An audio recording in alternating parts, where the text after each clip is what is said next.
சொல்ல போனா ஜெயலலிதா அம்மா அவர்கள் ஆட்சியின் கீழ வந்து சைக்கிள் அ ஒரு திட்டமா ஒண்ணு போட்டு அவங்க லான்ச் பண்ணி ஸ்கூல் போற குழந்தைகளுக்குலாம் சைக்கிள் திட்டம்னு ஒண்ணு போட்டு கிட்டத்தட்ட அத முடிஞ்ச அளவு ஒரு 80லிருந்து 90% அத சக்சஸ்ஃபுல்லா செஞ்சு முடிச்சிருந்தாங்க. அந்த இலவச திட்டம் மக்களுக்கு பயனுள்ளதா அமைஞ்சிருச்சு. இலவச உணவு அப்படின்னு சொல்லிட்டு ஒரு திட்டம் போட்டிருந்தாங்க. ஐ மீன் அம்மா உணவகம்னு ஒண்ணு அமைச்சு எல்லாத்துக்கும் இலவசமா வ மிகவும் குறைந்த விலையில அந்த உணவ கொண்டு போய் செலுத்துனாங்க. அதுவும் மக்களுக்கு பயனுள்ளதா இருந்துச்சு. அது கடைசியா பார்த்தீங்க அப்படின்னா, அந்த அம்மா வந்து குடுத்தது என்னன்னா, லேப்டாப் திட்டம்னு சொல்லிட்டு, படிக்கக்கூடிய அனைத்து குழந்தைகளுக்கும் மடிக்கணினி ஒண்ணு இலவசமா குடுத்திருந்தாங்க.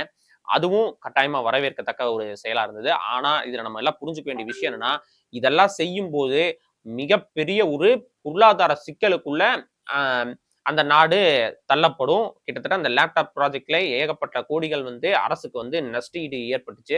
வருமான இழப்பு ஏற்பட்டுச்சு. அதை ஈடு செய்வதற்கான சூழல் வந்து அந்த நேரத்துல வந்து ரொம்ப கஷ்டமாட்டாங்க. இருந்தாலும் அதெல்லாம் ஒரு நல்ல செயல் திட்டமா நம்ம பார்க்குறோம்.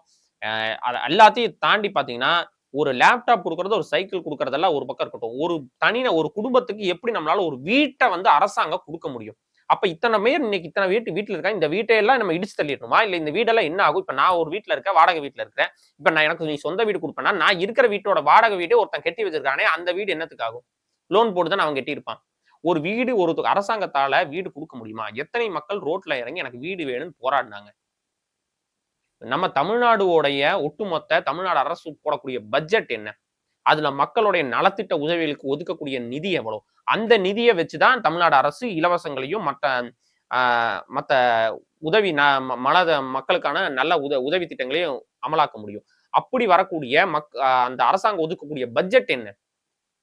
மக்களுக்கு நலத்திட்ட உதவிகள்னு சொல்லி அரசாங்கம் ஒதுக்கக்கூடிய பட்ஜெட் எங்க இருக்கு? நீங்க குடுக்க போற ஒரு குடும்பத்தோடைய ஒரு குடும்பத்துக்கு ஒரு வீடு நீங்க குடுக்கக்கூடிய அந்த அ அந்த இந்த விஷயம் சாத்தியமா? தமிழ்நாடு பட்ஜெட்ட கம்பேர் பண்ணி பார்த்தீங்கன்னா, அவர் சொல்லக்கூடிய விஷயம் சாத்தியமா?